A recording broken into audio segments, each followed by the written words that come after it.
আসসালামু আলাইকুম। ভাইজান, আপনি অনুমতি দিলে আপনার সঙ্গে একটু কথা বলতাম।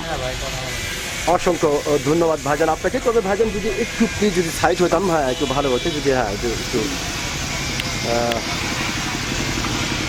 আবারও অসংখ্য ধন্যবাদ ভাইজান আপনাকে কথা বলার সুযোগ করে দেওয়ার জন্য। তো ভাইজান, সর্বপ্রথমে জানতে চাই আপনি কেমন আছেন? আলহামদুলিল্লাহ, অনেক ভালো।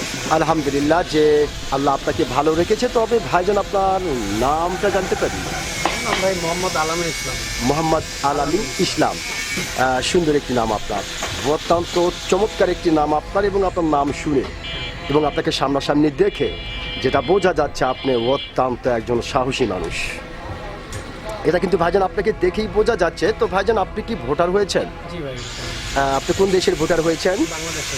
বাংলাদেশের ভোটার আপনি হয়েছেন, আপনাকে অসংখ্য ধন্যবাদ। তো ভাইজান, যেহেতু আপনি বাংলাদেশের অত্যন্ত একজন সাহসী মানুষ এবং বাংলাদেশের একজন সচেতন নাগরিক, সেই ক্ষেত্রে এই বিষয়টি আপনার কাছ থেকে জানতে চাচ্ছি যে এইবার বাংলাদেশের সরকার কে হতে পারে?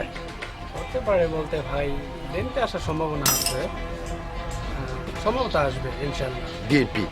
আচ্ছা ভাইজান, যেহেতু খুব সুন্দর করে এবং প্রথম চান্সে সাহসিকতার সহিত আপনি কথাটি বললেন যে এইবার বিএনপি আসার সম্ভাবনা আসে ইনশাআল্লাহ। তবে ভাইজান, আপনার এটা কেন মনে হলো বা কি আইডিয়াতে? মনে হলো না ভাই, গত 17 বছর ধরে দেখতেছি দেশের আবহাওয়া পরিস্থিতি অনেক, মানে সব কিছু মিলাই বোঝা যাচ্ছে যে এবার ইনশাআল্লাহ বিএনপি আসবে। আলহামদুলিল্লাহ। অসংখ্য ধন্যবাদ ভাইজান আপনাকে। আপনি যে সত্যিকারের একজন সাহসী মানুষ, আপনি কিন্তু আপনার সাহসিকতার পরিচয় দিয়েছেন। আপনি বলেছেন এইবার অবশ্যই বিএনপি আসবে। অসংখ্য ধন্যবাদ ভাইজান। আপনি যে মানে আপনার যে গুরুত্বপূর্ণ কথা এবং সাহসী কথা, আমি আশা করতেছি বাংলাদেশের অনেক মানুষের হৃদয়ে গাঁথা থাকবে। অসংখ্য ধন্যবাদ আপনাকে। আপনাকে